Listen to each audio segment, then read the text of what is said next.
Wow, madam! Hiyang-hiya ako, sabi mo.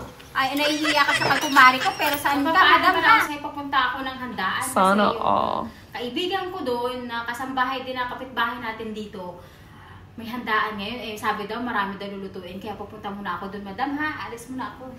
Sige na, madam. Ano, sasama ka ba, madam? Eh, nahiya ako eh.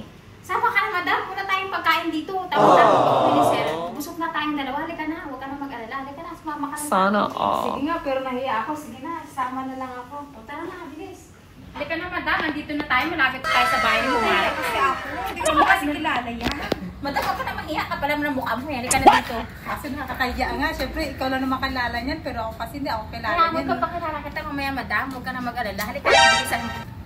Kumare, andito na kami. Kasama ko si madam, ha. Pasensya ko na. Sinama ko na kasi walang pagkain sa Sana, bahay nila. Halika na. Kumare! Sa pasukin na lang natin. Baka busy si kumare.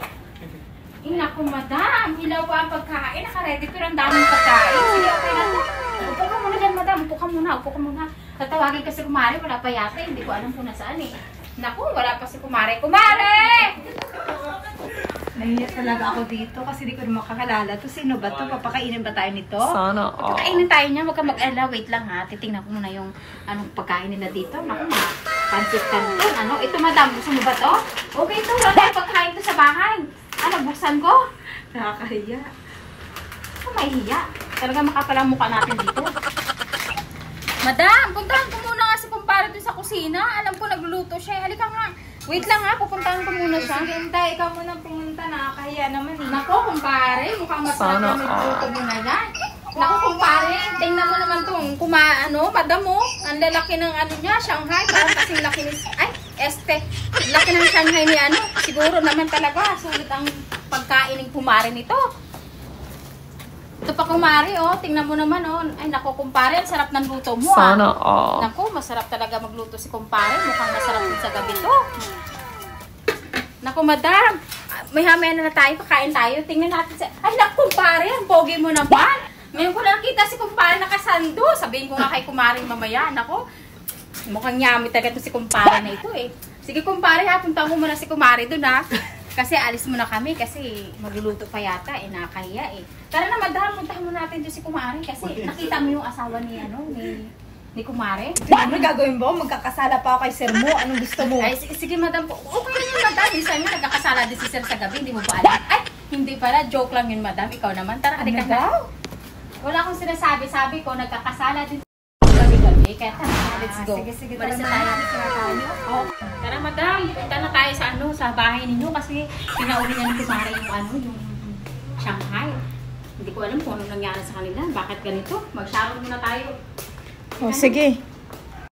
Ay, nako, ang pagod. Nakapagod pala maging sharon. Ngayon, naiintindihan ko na kung bakit si Sharon Cunita lumaki ng gano'n. Mataba. Pero ngayon, grabe pala, madam. Ang bigat. Dito pala, madam. Diyos ko.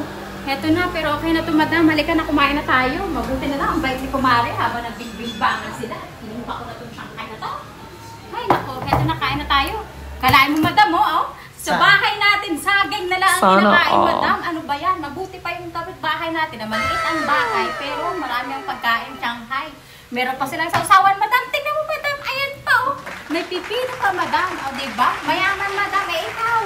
Naku, madam. Sige na, kain muna tayo. Mamaya na tayo magkwentuhan. Habang pa dumarating si sir, baka mabukasan ang pagkain natin. Wow, madam. Hiyang-hiya ako, sabi mo. Ay, nahihiya ka sa pagkumari ko, pero saan ka, madam, ha? Marami pa po tayong kakain, madam. Si sir pa po, mamaya uuwi. Wala po pagkain. Hayaan mo na, kaya nga lang nakastingin mo masarap ng pagkain kasi para ito yung luto mo. Kaya nga, sige na nga, madam. Kain na nga tayo. Tatabihan ko lang si sir ng pagkain, madam, ha? Kasi mamayang gabi, bibigyan natin ito sa'yo kasi nakakaya naman sa'yo pag naubos mo yan, madam. Sige na, kain na tayo. Sige, salamat. Sige, madam.